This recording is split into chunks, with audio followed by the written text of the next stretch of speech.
Ok, hablemos un poco de lo que es el sistema de nombres de dominio o DNS. A modo de introducción, quiero que hablemos lo que es la historia rápida y algunos de los problemas que tuvo este sistema de nombres. Por excelencia sabemos que DNS es un método de resolución de nombres, es decir, un método para que los usuarios finales no tengan que conocer predeterminadamente lo que es la asignación de dirección IP que un equipo, un host, independientemente sea servidor o sea equipo de usuario final, para que el usuario no conozca cuál es su dirección IP y pueda hacer referencia al mismo por medio de lo que es un nombre de fantasía. Entonces, en las redes previas perfectamente sabemos que el método por resolución de nombres por excelencia consistía en NetBIOS, así como otros protocolos que existían en aquellos entonces. Sin embargo, con el surgimiento de Internet, como parte del stack o la pila de protocolos de TCP/IP, apareció lo que es la finalidad o la funcionalidad del protocolo DNS. Este protocolo DNS, como bien sabemos, tiene lo que es dos modos de funcionamiento. El funcionamiento directo, que es el que todos conocemos, en el cual el nombre de host corresponde a un nombre de fantasía que va a ser convertido a lo que es una dirección IP. Sin embargo, también tenemos que conocer que DNS funciona a la inversa. Es decir, teniendo una dirección IP, puedo ser capaz de obtener lo que es el nombre de host.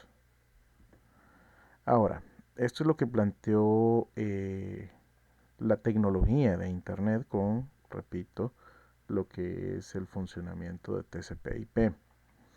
Ahora, en los inicios de Internet, este funcionamiento de resolución de nombres se realizaba mediante un mapeo por demás básico, a través de un archivo llamado un archivo host.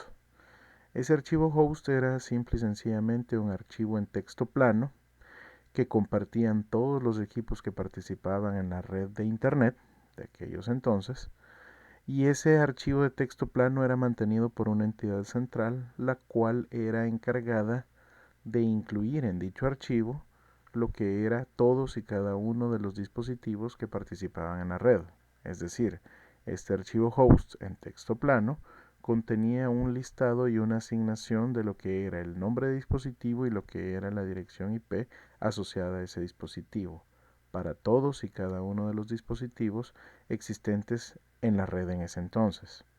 El detalle es que ese archivo tenía que ser transferido vía FTP o cualquier otro medio. Por excelencia, redes de comunicación sabemos que eran bastante limitadas, las tasas de transferencia eran bastante limitadas, entonces probablemente ese archivo al ir creciendo era transferido por otros medios, no solo por FTP, sino con simples y sencillos procesos de copiado y pegado, con el correspondiente inconveniente de que los encargados de hacer esa transferencia probablemente tendrían que haberse desplazado físicamente. Ese es el inicio a través del mapeo básico que me proveía lo que es DNS. Ahora, como parte de los problemas, precisamente el principal problema de DNS fue la popularización del mismo Internet. En la popularización del mismo Internet tenemos básicamente tres elementos como problemas de DNS. Al ser más popular lo que es la red de redes, es decir, Internet, al existir más hosts en la red, era necesario actualizar ese archivo host.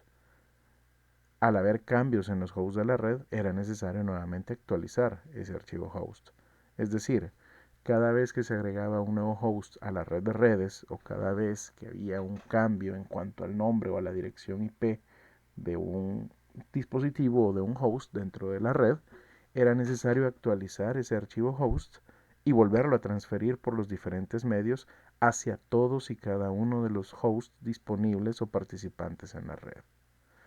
Esto precisamente acarreó el problema de que al ser más y más grande ese archivo host, la transferencia se hacía muchísimo más complicada.